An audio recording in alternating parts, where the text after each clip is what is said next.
जय जय रघुवीर समर्थ. आपण तुकारामांची गाथा वाचतोय आणि ऐकतोय. प्रपंचात त्या अडचणींना सामोरं जात त्या अडचणींचं कसं संधीमध्ये रूपांतर करायचं. आपल्याला आयुष्यात येणारे निराशा देणारे अनुभव आहे त्याचं संधीत आणि भक्तीमध्ये कसं रूपांतर करायचं. आपल्याला भेटलेला एव्हिल आहे, पूर्ण एव्हिल आहे, दुष्ट आहे, अंबाजी सारखा दुष्ट भेटलेला आहे. त्यातून धडा काय घ्यायचा. दुष्टाच्या नादालाच लागला असतो तर परमेश्वरापासून लांब जाणारच. दुष्टांची निर्मितीच त्यासाठी आहे. तर दुष्ट जर तुझ्या वाटेत येत नसेल तर त्याच्या वाटेला तू कशाला जातोस. असं म्हणून दुष्टाचा संग मी धरला देवा आणि चूक झाली असं म्हणून त्यांनी परत परत प्रत्येक अनुभवातून मनापासून जायचं, शिकायचं आणि विठ्ठलाकडे परत यायचं आणि त्याचं आपलं शिकणं तिथं रुजू करायचं आणि परत म्हणायचं विठ्ठला मला सांभाळ. असा तुकारामांचा सगळा जीवनक्रम आहे. यामध्ये त्यांना कवित्वाची स्फूर्ती नामदेवाकडून झाली. तो प्रसंग अजून यायचा आहे आपल्या गाथेमध्ये, पण मी तो तुम्हाला आधीच सांगितलेला आहे. पण त्या कवितेला स्फूर्ती झाल्यानंतर ह्या कवितेचे विषय आध्यात्मिक तर होतेच, पण मागच्या वेळी मी तुम्हाला डांकाचे अभंग सांगितले दोन. त्यावेळी डांका वाजवणारा जो आहे त्याचे अभंग जसे केले तसं आज आपण आंधळ्याचा पांगळ्याचा अभंग एक म्हणून प्रसिद्ध आहे. असे ते बरेच लिहिले तुकाराम बुवानी. पण आजचा अभंग आहे तो एक आंधळ्या पांगळ्याचा अभंग म्हणून आहे. म्हणजे आता गावामध्ये ते जीवन आहे, ते ग्रामीण जीवन आहे. त्यामध्ये काय आंधळा भीक मागायला येतो. हा, मग पांगळा भीक मागायला येतो. त्याला आपण ती वाढतो. ते भीक मागताना तो काही ना कसलं देवाचं गाणं म्हणतो. आज तुम्ही मुंबईच्या रेल्वेत प्रवेश केला तर भिकारी एखादा आध्यात्मिक गाणं म्हणतो आणि मग भीक मागतो. याचं कारण देव कोणाच्या वेशात येईल सांगता येत नाही अशी आमच्या परंपरेमध्ये श्रद्धा आहे.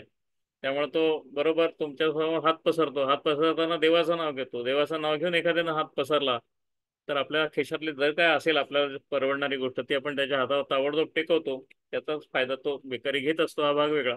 तर हा आंधळा जो देवाचं नाव घेऊन येणार आहे त्याच्याकडे बघून तुकारामांना अभंग जे सुचले तर त्यातले काही अभंग आहेत. मी 7-8 अभंग आहेत तसे. मी फक्त एक वाचणार आहे. माझा माझा फार आवडता आहे तो म्हणून मी वाचणार आहे. तर तो आता आंधळ्याचा अभंग म्हणून बघा तुम्ही. हा आंधळ्या पांगळ्याचा अभंग म्हणजे काय नाही, त्याला त्याला काही नाही, शरीराचे अवयव निघून गेलेला माणूस असं म्हणून तुकाराम त्याच्याकडे बघतायत. स्वतः त्याच्या शरीरात शिरतायत आणि परमेश्वराशी आपल्याशी सगळ्यांशी बोलतायत. ही फार श्रेष्ठ कवितेचं लक्षण आहे. ते त्यांनी अभंग म्हणून दिलं असलं आणि आपल्यापर्यंत पोहोचलं असलं आणि म्हणून केवळ सांप्रदायिकांच्याच मालकीचे तुकाराम झाले असले तरी आजच्या नवीन कवितेला, नवीन लोकांना, भाषा बोलणाऱ्या आपल्या तुमच्या माझ्या सगळ्यांनी तुकाराम वाचलाच पाहिजे या कारणासाठी. अंध पांगळा अभंग. देश वेश नव्हे माझा सहज फिरत आलो. हे काय आहे. हे भिकारी लोक असतात ते फिरत राहतात. ते काय त्याच गावात राहत नाहीत. त्याच गावात राहिलं की फॅमिलॅरिटी वाढते. फॅमिलॅरिटी वाढली की मग काय मग काय आपल्या अंध पांगळेपणाचा फायदा रोज कसा होणार. एखाद दुसऱ्या वेळा होणार म्हणून तो दुसऱ्या गावात जातात हे लोक. त्यामुळं हे भटके असतात. ह्यांना स्वतःच असं गावच असत नाही. तर हे लक्षात घेऊन तुकाराम म्हणतायत की अरे अनेक जन्मांची गावं फिरत आलेला मी आंधळा आणि पांगळा आहे असं हे रूपक आहे. देश वेश नव्हे माझा. मी ज्या देशात आज जो मला दिसतो, देशात म्हणजे भागामध्ये, त्याला काही नेशनची कल्पना त्यावेळी नव्हती. हा वेश मी परिधान केलेला आहे तोही माझा नाही. हा देश मी परिधान केला आहे, देश म्हणजे देह मी परिधान ज्या देहात आहे तोही माझा नाही. देश वेश नव्हे माझा सहज फिरत आलो. करू करू सत्ता कवणावरी. कुणावर सत्ता गाजवू मी. हा एकटा माणूस आहे हो भीक मागणारा. करू सत्ता मायेचं कोणच नाही त्याला. करू सत्ता कवणावरी कोठे स्थिर राहिलो. अजिबात स्थिर नाही. सारखं माझ्या पायाला चाकायत. या गावातून त्या गावात जातो. पाय डोळे म्हणता माझे. बघा तुकाराम कसं सांगतायत. पाय माझे, डोळे माझे, शरीर माझं, असा मी भाव माझ्यामध्ये होता. पाय डोळे म्हणता माझे तीही कैसा मोकलिलो. काही कारणाने माझे पाय गेले, काही कारणाने माझे डोळे गेले. त्या काळामध्ये डोळ्यात देवी आली आणि डोळे गेले हे अगदी फार कॉमन होतं. आता अलीकडे आपला देशाची प्रगती खूप झाली आहे गेल्या 50-60 वर्षात. त्यामुळे हे प्रमाण कमी झालंय. कशानेही माणसं मरत असतात. पाय डोळे म्हणता माझे तीही कैसा मोकलिलो. परदेशी नाही कोणी. परदेशी म्हणजे हा भाग आहे सगळा तो मला नवीनच भाग आहे. आता हा परदेशी म्हणजे काय. याला हा रूपकातला प्रकार आहे. हा म्हणजे परमेश्वराचं घर आहे ना तेच खरं माहेर आहे. ते सोडून जो माणूस इथपर्यंत पोहोचतो, ह्या संसारात अडकतो, तो परदेशी झालेला आहे, असं असं तुकाराम सांगतात. पाय डोळे म्हणता माझे तीही कैसा मोकलिलो, परदेशी नाही कोणी, अंध पांगुळ झालो. आता हे अंध पांगुळ होण्याला दृष्टी असून दिसत नाही, आणि पाय असून पाय कुठे चालायचे, परमेश्वराकडे जायचं म्हटलं, देवळाकडे जायचं म्हटलं की पाय जड होतात, तर त्याला तुकाराम पांगळाच म्हणतात. मग काय तुझ्या पायाचा उपयोग काय, तर पांगळाच असल्यासारखं काय म्हणतात. ज्या वाचेला ज्या वाचेला भगवंताचं नाव घेता येत नाही, विठोबाचं नाव घेता येत नाही, त्याच्यापेक्षा मूक असलेला बरा, असं तुकारामांनी दुसऱ्या एखाद्या ठिकाणी म्हणलेलं आहे. तर त्याचाही संदर्भ इथे आहे. डोळे असून परमेश्वराचं सगळीकडे दर्शन होत नसेल, तर ते फुटलेले बरे डोळे, असं असं तुकारामांनी म्हटलेलं आहे. हा अंध पांगुळ आहे, तो तो तसाही त्याचं एक रूपक आहे. आता माझी करी चिंता, आता तू माझी चिंता कर, आता माझी करी चिंता, दान देई भगवंता. अशी याचना आहे, बघा बरं कशी याचना आहे. दान देई भगवंता, पाठी पोटी नाही कोणी. आता कोणी उरलेलं नाही आहे, माझ्या पाठीमागं पण कोणी नाही, मला आई नाही, बाप नाही, कारण ते सगळे गेलेले आहेत, निवर्तलेले आहेत. पोटी पण कोणी नाही, त्यांची मुलं गेली त्यांच्या डोळ्यासमोर. तर पुढचं काही वंश वगैरे तर काही मला अपेक्षा नाही आणि काय नाही. पाठी पोटी नाही कोणी, निरवी सज्जन संता. निरवी म्हणजे सोपव. आता ते परमेश्वरालाच विनंती करतायत की तुझ्याकडे काय मला तू घेणार नाहीस, पण सज्जन आणि संतांच्या हाती मला सोपवून दे. माझ्या आयुष्यात संत आणि सज्जन येऊ देत. हे मंबाजी फार झालेत, रामेश्वर भट्ट फार झालेत. खरे संत आणि सज्जन माझ्या आयुष्यात येऊ देत आणि त्यांच्या हाती मला तू सोपव, असे ते देवाला विनंती करतात. चालता वाट पुढे भय वाटे चित्ती. पुढची वाट चालताना भीती वाटते. का? तर ही वाटच मरणाची आहे. हे रूपक आहे ना, ही वाटच मरणाची, ही वाट चाली मरणाला आता. चालता वाट पुढे भय वाटे चित्ती, बहुत जन गेली नाही आली मागोती. या वाटेनं पुढे गेलेला माणूस परत मागं आलेला मी काय बघितला नाही. त्यामुळे असं कुठंच न जाणाऱ्या एखाद्या कुठल्या प्रदेशात हा मृत्यू मला घेऊन जातो मला माहित नाही. परमेश्वरा, मला भीती वाटायला लागली आहे, चित्तामध्ये भीती दाटून आलेली आहे. चालता वाट पुढे भय वाटे चित्ती, बहुत जन गेली नाही आली मागोती. न देखे काय झाले, कान तरी ऐकती. काय झाले कोणास ठाऊक, त्यांचं काय झालं बघायलाही मिळालं नाही आणि ऐकायलाही मिळालं नाही. बैसलो संधी भागी, तुझं धरुनी चित्ती. इथे तुकाराम आहे. तुकाराम असं म्हणताय, बैसलो संधी भागी. संधी भागी म्हणजे संधी काल आहे असा, हा माझ्या आयुष्याचा संधी काल आहे असा. एका बाजूला जन्म आहे, गेलेलं जीवन आहे, दुसऱ्या बाजूला मृत्यू आहे, तिथं काय आहे मला माहित नाही. आणि त्या संधी कालामध्ये मी बसलेलो आहे, भय दाटून आलेलं आहे. पण त्या भयावरचा एकमेव उपाय जो मला माहित आहे तो मी करतोय, तो म्हणजे चित्तामध्ये तुला साठवायचं आणि स्मरण फक्त तुझं करायचं, बाकी कशाचंच नाही. बैसलो संधी भागी, तुझं धरुनी चित्ती. तुला चित्तामध्ये धरलंय, त्यामुळे आता भय वाटायचा काय प्रश्न नाही. भाकी तो करुणा गा, जैसा सांडीला ठाव. सगळा ठाव सांडल्यासारखा, म्हणजे घर माझं नसल्यासारखा मी करुणा भागतोय. न भरे पोट कधी, नाही निश्चळ पाव. पोट हे कधी भरत नाही, पाय स्थिर नाहीत. हिंडता भागलोगा, लक्ष 84 गाव. हा प्रवास साधा प्रवास नाही आहे, हा प्रवास 84 लक्ष गावांचा आहे. म्हणजे काय, 84 लक्ष योनींमधनं जीवाचा प्रवास होतो, त्या जीवाची ही कविता आहे.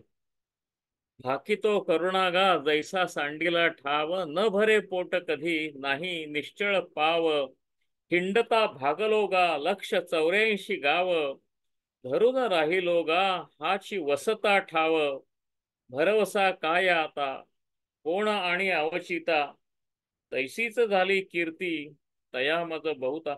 मला आता कोणाचा भरोसा राहिला नाही, कोणाचा आधार नाही, काही नाही. एकदम अचानक काहीतरी सरप्राईज येईल आणि माझं भलं होईल, असं आता मला काहीही वाटत नाहीये. तैसीच झाली कीर्ती, तया मज बहुता. म्हणून मारी हाका.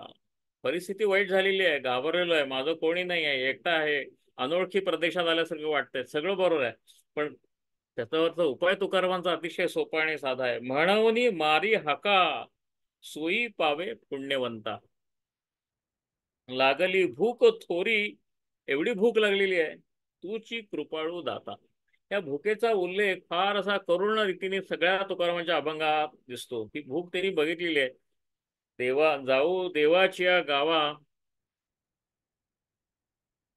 पाऊ पाऊ तेथेची विसावा, असा असा एक तुकारामांचाच अभंग आहे, आमच्या उषा मंगेशकरांनी गायलेला आहे. तर देवापाशी सांगू सांगू सांगू देवा सुख दुःख, देवा निवारील भूक, असं म्हणलेलं आहे. कारण तुकारामांनी भूक म्हणजे काय बघितलेलं आहे आयुष्यामध्ये, आणि ते त्याचा भुकेचा उल्लेख करत नाही. ते म्हणतात की तुझ्या प्राप्तीची भूक मला लागलेली आहे, त्याचा जाता जाता उल्लेख करतात. लागली भूक थोरी, तूची कृपाळू दाता, संचित सांडवले काही होते जवळी. माझं संचिताचा थोडा भोग होता, पण तो ह्या जन्मामध्ये त्याला तीव्र प्रारब्ध असं म्हणतात. आपल्याकडे मुक्त होणाऱ्या माणसाला तर जेव्हा त्रास होतो, मरणांती यातना होतात, मरण होताना खूप त्रास होता. अतिशय चांगली चांगली माणसं सुद्धा असं अचानक फार पेनफुल डेथ त्यांच्या वाट्याला येतो. म्हणजे मृत्यूच्या आधी त्यांना खूप त्रास होतो, आणि तिथं माणसं तर चांगली असतात खूप. तर त्याचं स्पष्टीकरण कसं करायचं कळत नाही. पण मग एक स्पष्टीकरणाचा शास्त्रातला भाग असा आहे की ते तीव्र प्रारब्ध त्यांनी भोगलं असं म्हणतात. आणि त्यांचं जे काही उरलेलं होतं संचित, ते अगदी क्रॅश कोर्समध्ये परमेश्वरानं त्यांच्याकडून करून घेतलं. त्यांच्या शरीराला भरपूर त्रास झाला, पण त्यांचा आत्मा आता मुक्त झाला. तीव्र प्रारब्ध त्यांनी सहन केलेलं आहे असं म्हणतात, आणि ते मुक्त झालेले आहेत असं आपल्याकडं आपल्याकडे काही काही गोष्टी, अनाकलनीय गोष्टी समजून घेण्याची पद्धती आहेत ना, त्या फार अभ्यास करण्याजोगे. संचित सांडवले काही होते जवळी, त्या थोडंफार संचित होतं ते गेलं. वित्त, गोत, पुत, माया, तुटली हे लागावळी. सगळं माझं धन ओढून नेलं. माझे आई वडील माझे गेले, पुत्र माझा गेला, माझी बायको गेली, माझे नातेवाईक माझ्यापासून गेले. तुटली हे लागावळी. विनाकारण लागून राहिलं होतं. लागावळी शब्द बघा कसा आहे, नाही ते मी ज्यांच्यात अडकतो त्यांना लागावळी म्हणत. ही लागावळी माझी तोडून दिली. हेच माझं संचित संपलं इथं सगळं. आता तुझं आणि माझं, आता विठो तुझे आणि माझे काज, असं एका कवितेमध्ये त्यांनी म्हणलेलं. माझी बाईल गेली, माझी पोरं गेली, काही राहिलं नाही. आता विठो तुझे माझे राज, असं नाही इतरांचे काज, असं त्यांनी म्हणलं. तर हे भाग्य मला माझ्या संचिताचं सोडवून मिळालेलं आहे. निष्काम झालो देवा. त्यांनी म्हणलं आता सगळा माझा कामभाग संपला देवा. आता निष्काम झालो देवा, होते माझे कपाळी. हे असं निष्काम होणं, असं वैराग्य माझ्यावर लादलं जाणं, हेच माझं प्रारब्ध होतं, हे माझ्या कपाळी होतं. तुका म्हणे तूची आता. आणि आता हे हे हे हे तुकारामांचा शेवट असतो नेहमी. नामदेवांचा पण असाच असतो. तुका म्हणे तूची आता, माझा सर्वस्वे बळी. आता यात बळीचा अर्थ विक्टिम असा नाही आहे, बळीचा अर्थ स्ट्रेंथ असा आहे, ताकद असा आहे. माझे हात गेले, माझे पाय गेले, माझं संचित संपलं, माझी माणसं गेली. मग माझी आता जगायला ताकद कोणती आहे? मला मला एकमेव माझी ताकद फक्त तू आहेस देवा. तुका म्हणे तूची आता, माझा सर्वस्वे बळी. तर परमेश्वरावर सगळा भार टाकून मी राहिलेलो आहे. अशा पद्धतीनं शरणागत व्हायला, अशा पद्धतीनं परमेश्वरावर सगळा भार टाकायला फार मोठं धाडस असायला लागतं. आणि भक्ती हे फार, इट्स अ ग्रेटेस्ट ॲडव्हेंचर, फार मोठं धाडस असं त्याचं वर्णन अरविंदांनी केलेलं आहे. त्याचा अर्थ हळूहळू तुकारामांच्या मुळं आपल्या ध्यानात येतो. तुका म्हणे तूची आता, माझा सर्वस्वे बळी. इथं आपण थांबतोय. जय जय रघुवीर समर्थ. जय जय राम कृष्ण.